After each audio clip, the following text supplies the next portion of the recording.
Okay. Good morning, good afternoon, and good evening. Welcome to the business meeting of QCrypt 2020. This is a tradition for QCrypt to have the business meeting for the steering committee, the PC committee, local chair, next chair to report their work. And then, uh, first of all, I would like to thank all of you to attend this business meeting and also the whole meeting during such a hard condition, such a hard time. And I especially thank the local organizer, the Christine, Serge. You guys really did a very good job, amazing job to make this one happen. And thank you for that. Okay, I'll see the agenda for today. First of all, I'm Qiang Zhang, the steering committee chair. Together with my co-chair, Serge Faher, I will talk about the summary of the steering committee activities for 5 minutes. And then the PC chair, Fry, will talk about the PC work.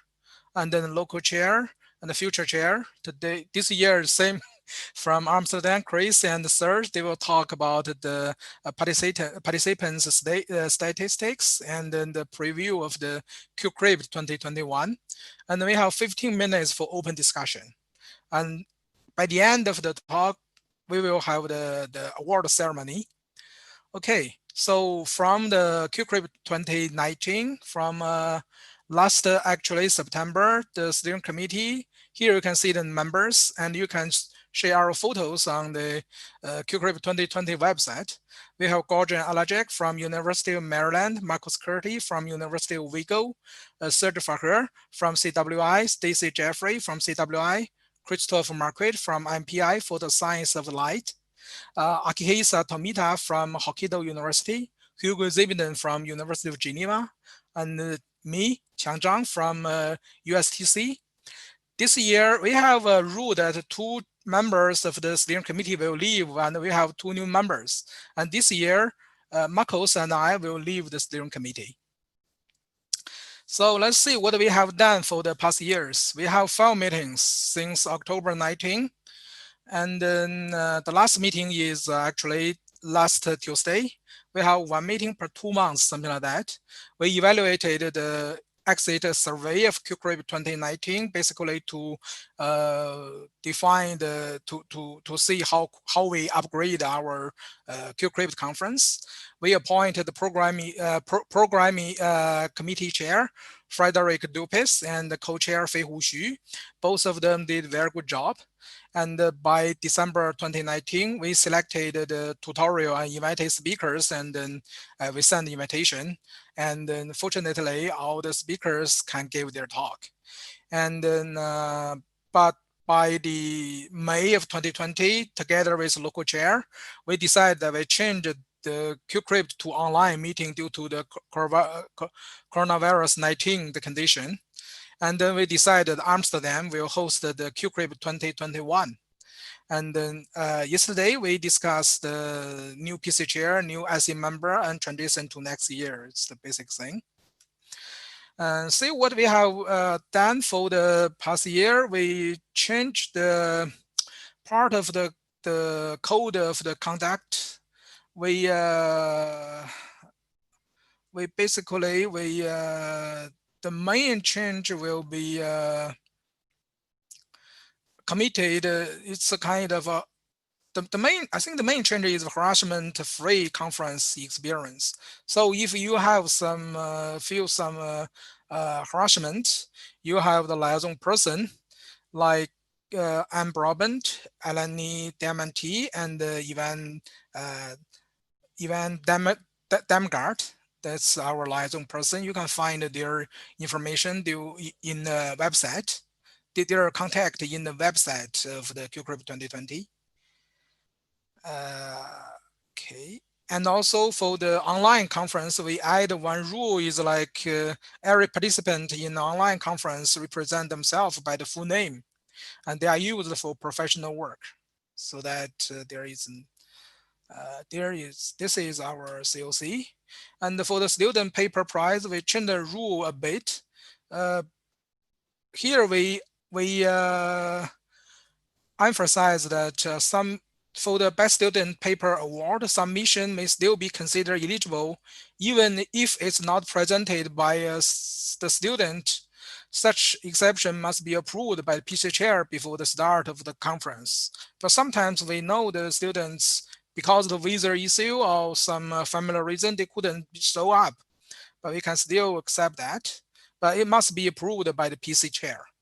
And then for the how can we get the how can we elect the how can we elect the student paper prize? Later we will show. It's the PC may select a number of eligible submission for shortlist, and they will vote first.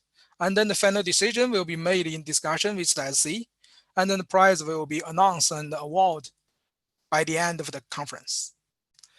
Okay, here is our new steering committee. Gorjan Alajak, Serge Farher, Stacy Jeffrey, Christophe Marquette, Akihisa Tomita, and Hugo Zevinen. Except for Qiang Zhang and Marcos left. So, and we elect Christophe will be the chair, and Gorjan will be the co-chair. There will be 2 new members later. And then we still call for the host proposal to QCrypt 2022. And you should send email to Christophe Marquette and the new SC chair. If you are interested, there is a 2-step process. You send a letter of intent to QCrypt to this QCrypt SC group email list by November 1st, 2020 with the following information. And then the second step is the steering committee will ask the top contenders to work out the full proposal. And then in general, we prefer for the 2020, because 2021 is in Europe, in Amsterdam.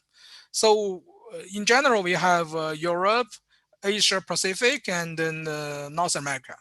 So for 2022, we prefer Asia or Pacific, but of course, it's not limited, but we prefer.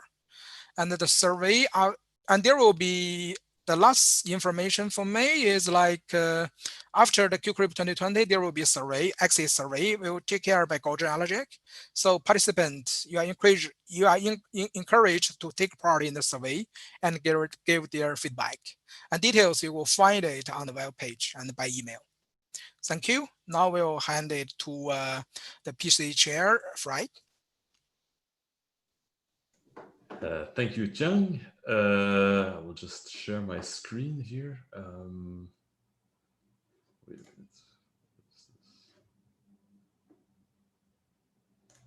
a minute. This is not showing up. Wait a second. There we go. Okay. Yeah, so I'm Frédéric Dupuis, PC chair for this edition of the conference. And so here you can see the full list of the program committee. So if you're wondering who did all of the reviewing of the contributed talks and selected the final list of contributed talks, this is the list of people who are responsible for this. I'd like to thank everyone who was here. So, and special thanks especially to my co-chair, Fei Hu Xu, who handled mostly the experimental talks. So basically, roughly half the PC is composed of theorists and roughly half of experimentalists, so that we could evaluate all of the submissions well. Some statistics about what happened this year. We had 99 talk submissions for contributed talks. If you want to compare this to the last 2 years, we had 95 in 2019 and 102 in 2018. And this year we had 69 submissions that you could classify as theoretical theory submissions, 33 experimental. I think this doesn't quite add up to 99 because some of them were counted in both somehow.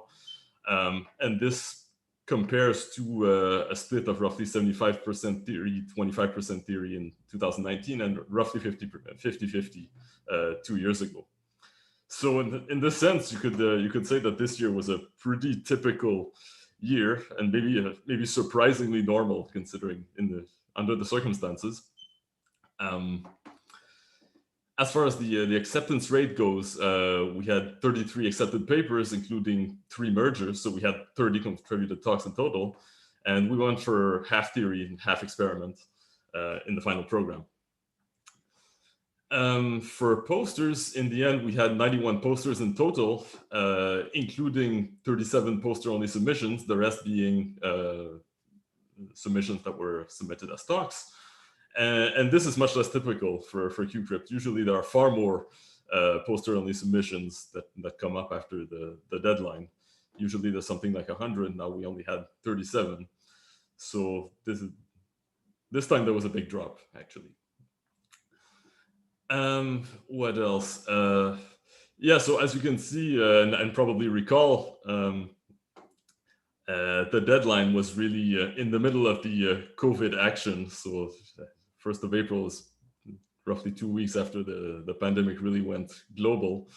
So at that time, things were a bit chaotic. And as part of this chaos, we decided to push back the deadline to April 17 to give people some time to get organized. And then the reviewing process took roughly 1 month of reviewing and 3 weeks of discussion. And really at the beginning of this, things were really still up in the air. We started reviewing, not really knowing what would happen to the conference. I think there was still talk of, is it gonna happen physically? Is it gonna be online? So I'd like to thank everyone who stuck with it and started reviewing under uncertainty like this.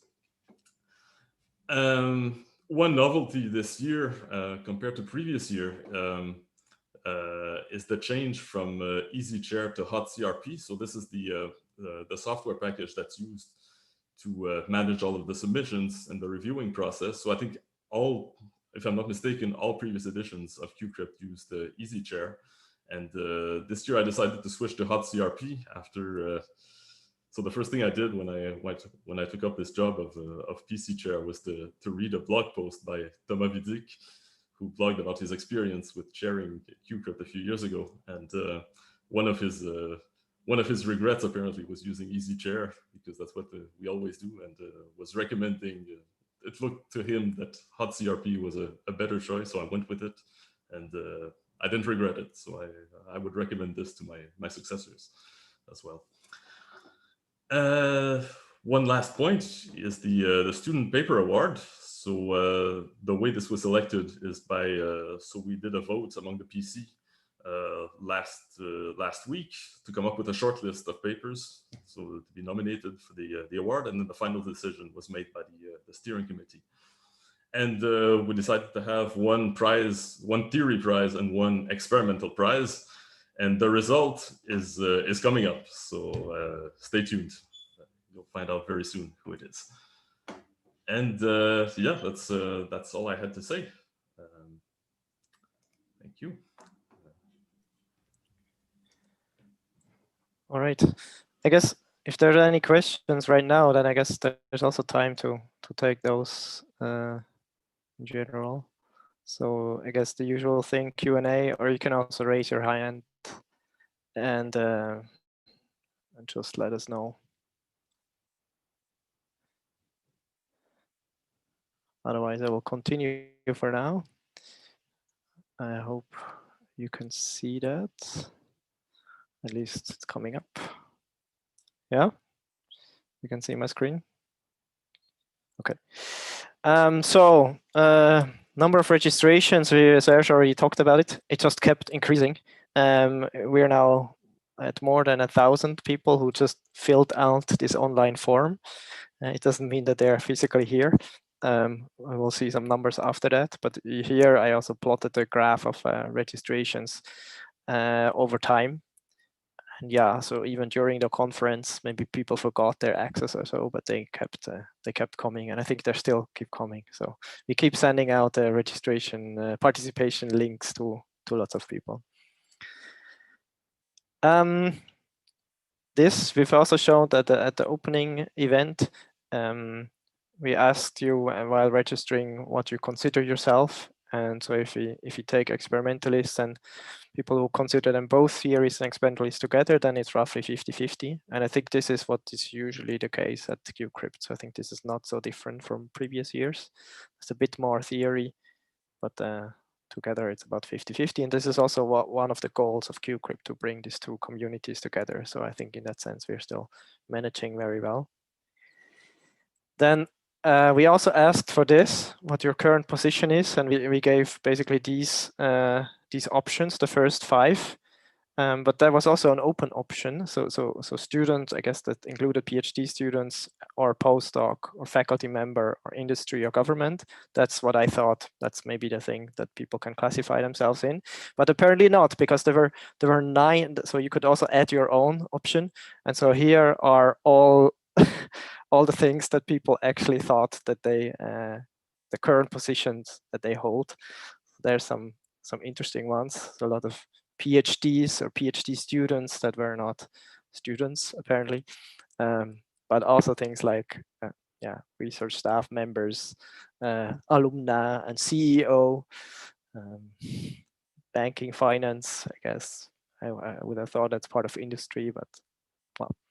So we got a few interesting ones, including self, or quite a few people from the financial sectors as well. So, yeah, I guess we'll put the slides online later on, so you can have another look at this if you're going too fast. Then a bit of finances. So this is a bit difficult to say, and also I cannot say that much at the moment, because we're basically gonna have some mixed finance calculation of this year and next year. But for this year, in particular, the sponsors, we actually, those that were already on board, we offered them the opportunity to, at the same price, also sponsor this edition and the next one. So almost all of the sponsors, I think, actually took this opportunity. Not quite, I see. So yeah, most of them did, I think. Plus, we have had some new sponsors that were just sponsoring this year's edition, and of course, we will come back to them and hoping that they will also sponsor the next one. And we offered this year's edition for a much reduced rate, maybe a 1/5 of the price or so, I think, of the original sponsorship packages.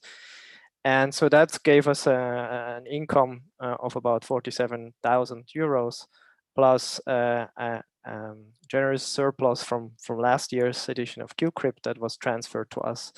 And that's a nice kind of basis we can build on. And expenses for this year were basically not that high. We have hired some services of the UVA, the University of Amsterdam Congress Office, but again, the costs of it are not clearly specified. It will be combined with their efforts on site next year, and they guaranteed us that they will not charge extra for that. So then we had to pay a little bit for this meet and greet room, and furthermore, we did not have many additional costs besides, of course, our own salary and time. So I keep track of my time a little bit, and I've so far spent like about 250 hours on the organization of QCrypt 2020, and I'm sure Serge has a similar number on his side.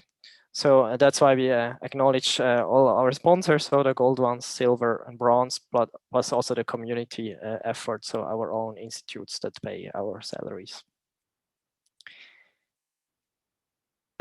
So now this is kind of interesting. So how many people did actually participate so far in QCrypt? So I said 1,000 registrants, but if you look at the viewing numbers of the Zoom participants per session, then this looks like this. So it's a pretty straight line down. And I think, so this is data up to yesterday, but I think today would just continue like this. So it was something like 50 before, and now I think we're at 40 or so. And I think this is we can discuss maybe in the open discussion session actually how comes.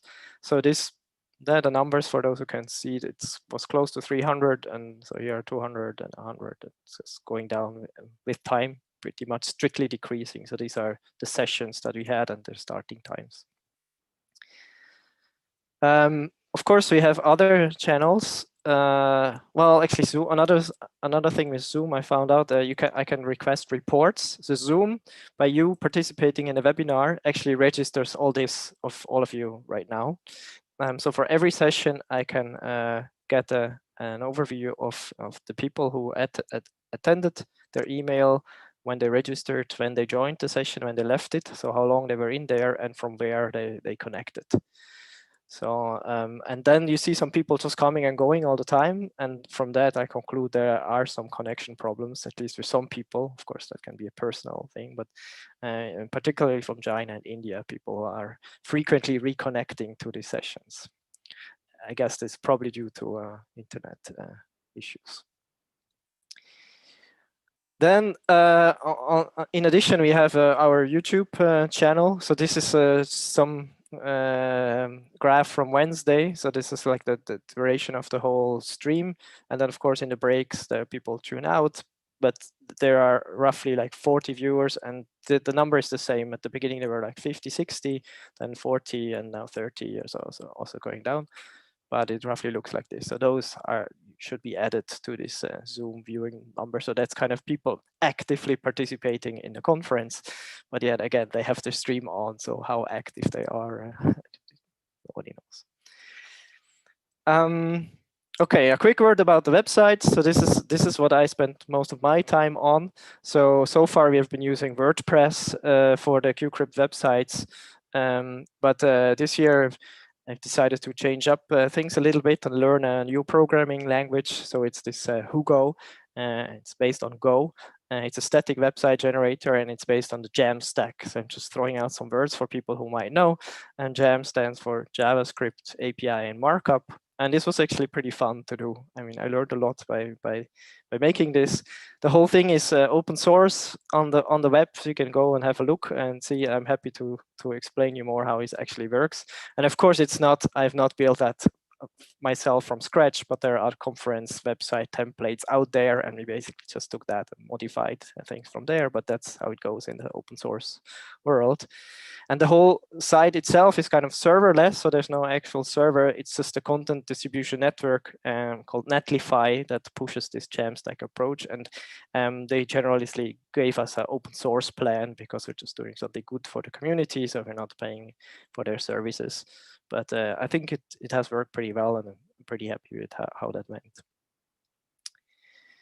So if you have a website, you can put on Google Analytics, and then it makes pictures like this. So this is where the users come from. In particular, since the conference has started last weekend until now, this is just user statistics where people are looking at sites, and we see the top countries are, not unsurprisingly, China and the US, followed by the Netherlands, probably partly ourselves, then Germany, UK, Japan, Canada, India, Singapore, Russia, France, South Korea, Switzerland, Israel, Australia, Austria, etc. So again, I'm not very surprised by this list, but it's basically like a who's who of the QCrypt participating countries. And of course, Google Analytics knows much more about the people who are actually visiting this webpage. So to end with, I'd like to thank the team that is enabling all this. There's a bunch of students of mine and Serge's group, Jan and Jelle, Alex, Jana, Merdat, Chris, who has been helping out today, Esteban, who has been doing the design, all the sheeps and the bicycles.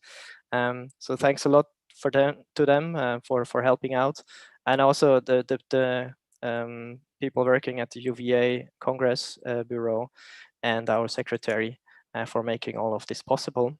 And last but not least, I'd like to thank Serge for his efforts, and he will tell you something soon. And before I leave, I give you some impression of our home offices, which don't look look quite similar actually. Just hook up as many screens as you can, and then you're ready to run an online conference.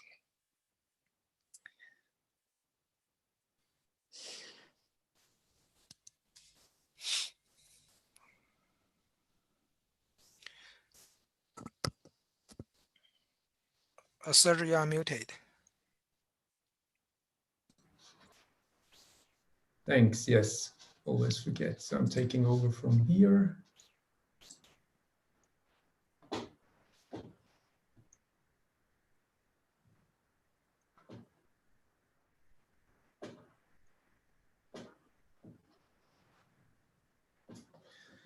Because I have the pleasure to announce next year's QCrypt. So this is going to be the 11th edition, the 11th conference in this series. And well, it's no surprise, already been mentioned a couple of times that QCrypt 2021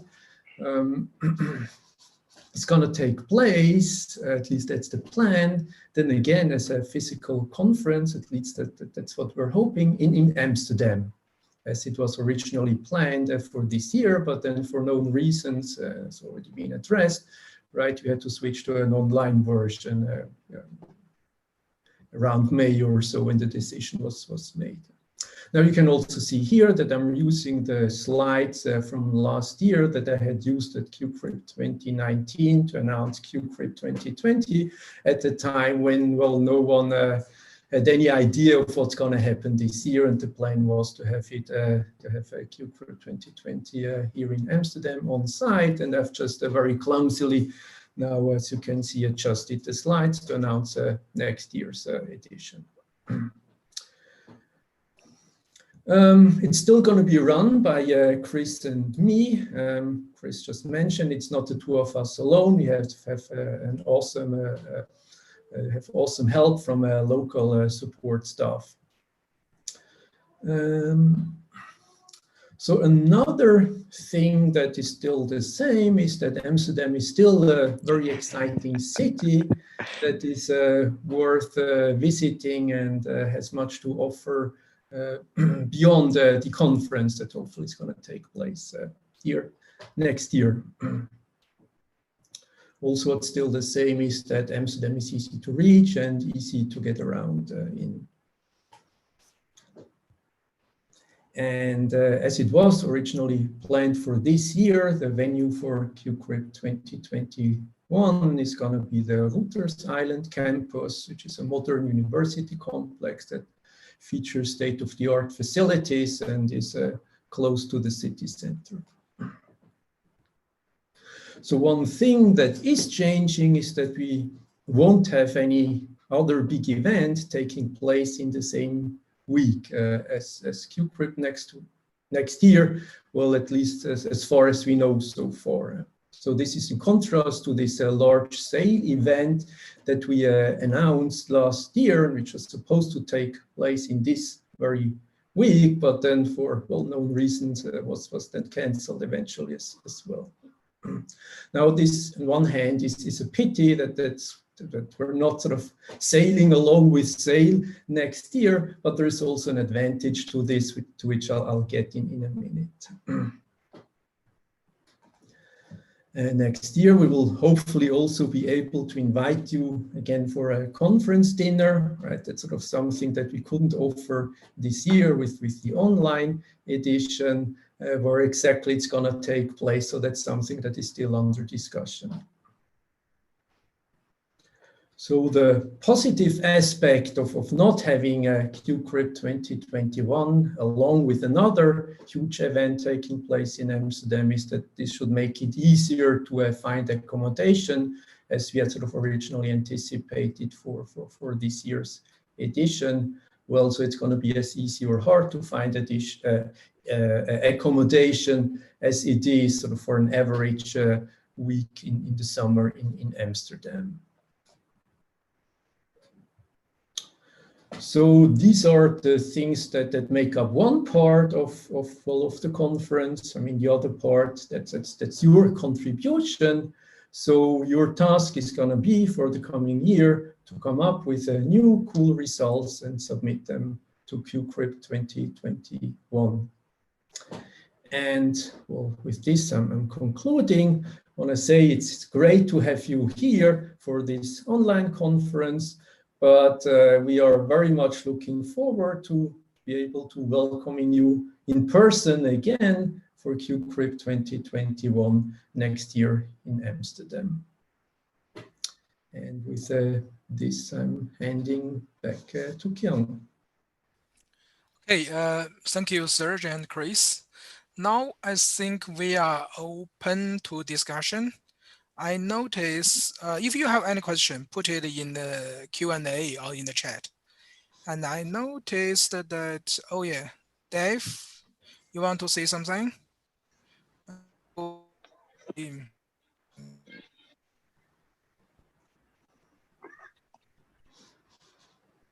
Dave? Hello. Is there any procedure of certification?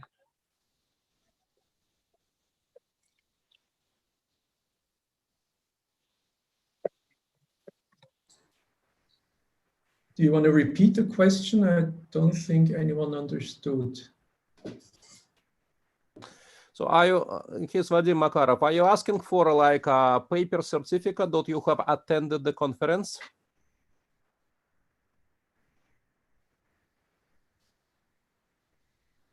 Dev? Yes, yes, sir. Yes. Is there any procedure of certification for participants? Sure, we can provide that to you. Send us an email, and we will make a letter for you confirming that you participated. Yes, participation without a poster presentation, because now I am a PhD student in almost final submission stage. That's why, if possible, not necessary. Sure, you can send us an email to help desk, and we will help you. Yes. Okay. Thank you, sir. Welcome. Vadim, you had a question. It's a small comment. In addition to China and India, apparently Crimea is blocked in remote.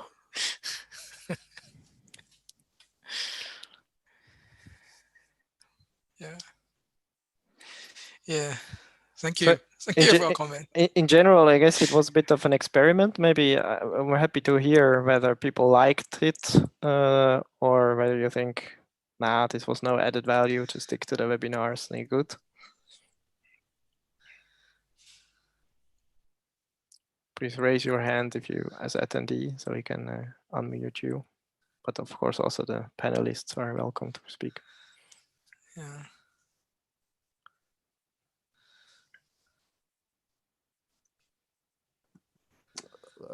Here's Vadim, can I ask? Go ahead. Yes, Sure. please. Has anybody talked to the industrial sponsors whether they are satisfied with the kind of experience they get online? I thought that they get very few visitors this way. Maybe it will be a good alternative to give them some time in the sessions, like for a short speech about what they do. Some other conferences give them 5 minutes of the session. Yes, I think yes, actually, we discussed it among the steering committee, but eventually we decided that for the industrial session, it's better for, I think we still want to see some good idea instead of advertisement. And for this online meeting, I think, and since this is online meeting, and the sponsors, they sponsor the same amount of money, but for two conferences, for the physical one and also for this online one. So in that sense, I think they should be satisfied. Anyway, I can speak for. Of course, I couldn't speak for any sponsor. I can speak for the Jinan Quantum Institute. We are okay with that. So that probably the way. Yeah. Yeah, I mean, but yes. Let me add to this. I think it's sort of fair to say that sort of with this meet and greet room where we had the sponsor exhibitions, the breaks, and the poster sessions, well, we were at least hoping for sort of more show-ups in there, that sort of more participants would make use of this possibility that we offer, right? Sort of the idea was to compared to just the Zoom webinars, where as a participant, well, you can listen to the talks and then you can leave again, to somehow simulate sort of the additional value that you have at on-site conferences, that you can meet up with your fellow participants. You can walk by the sponsors or the industry exhibitions, maybe even meet new people. Sort of that's what we tried to simulate. And we knew from the beginning that it's going to be an experiment. And that's also what I told the sponsors, that it's an experiment and we have no clue how it's going to work. Also from the technical side, we had no experience with this platform. And I mean, sort of the longer the week went, sort of the more bugs showed up. So we had sort of refreshed the entire room today. So you may have noticed a bigger font, which was sort of I then sort of included on the way, because that was sort of some feedback that we got. But yeah, sort of bottom line is that it was not as intensively used by the participants as we had hoped for. And we would sort of be curious actually what sort of would be the reason. So we would be happy to get some feedback on this, either now in some discussion or then also with the survey that you will get later on.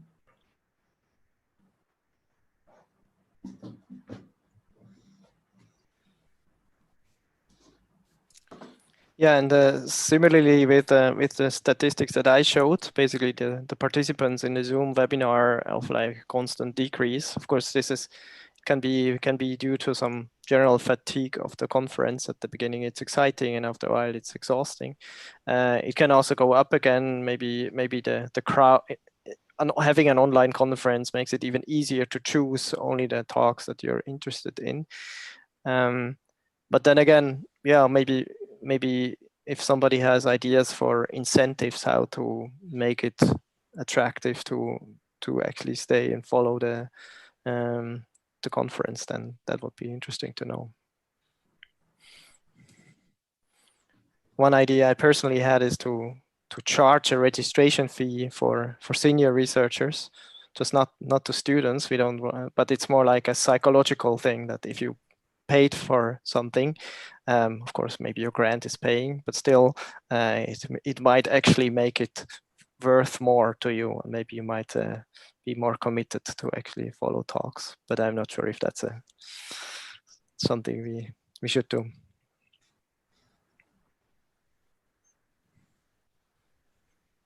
I mean, personally, I don't think it's the fact that some people might just show up for one talk or two or something like this at an online conference. I don't think it's something that we should actively fight somehow, right? I think it's perfectly okay for people to do this.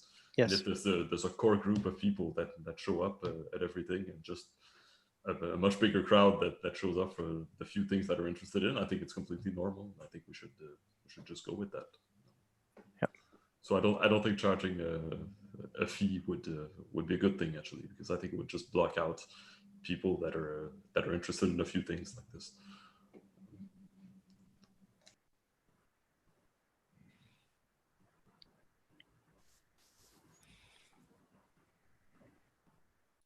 Okay.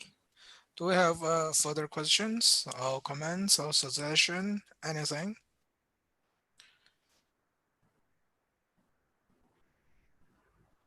Okay. Though I guess that we are all satisfied with all we get. I hope so. Anyway. So and then let's go to the next session, the Best Student Paper Award. Let's see. I've been this one.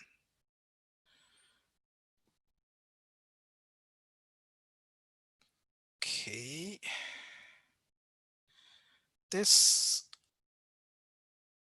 Now we have the award ceremony, and then Fred and I will give the theoretical and then experimental paper, best paper award. And Fred, go ahead. Yes, so the first award is going to be for the best student theory paper, and the winner is Jiayu Zhang from Boston University for his paper, Succinct Blind Quantum Computation Using a Random Oracle. So the first contributed talk we saw on Monday. I don't know if Jiayu, you want to unmute yourself and say something? I don't know. Jiayu, you want to say something? You are muted, actually. Thank you for everyone. Well, congratulations. Thank you. Okay. The next experimental best student paper award goes to Fabian Beutel from University of Münster. Congratulations to Fabian. Yeah, thank you very much. And also thanks for this nice online conference. So far, it's been very interesting. So yeah, thank you very much. Okay. So, okay. Hopefully we will be able to see you next year in person, and we can actually hand over some award to you in person. Yeah. So yeah, I mean, we're going to send you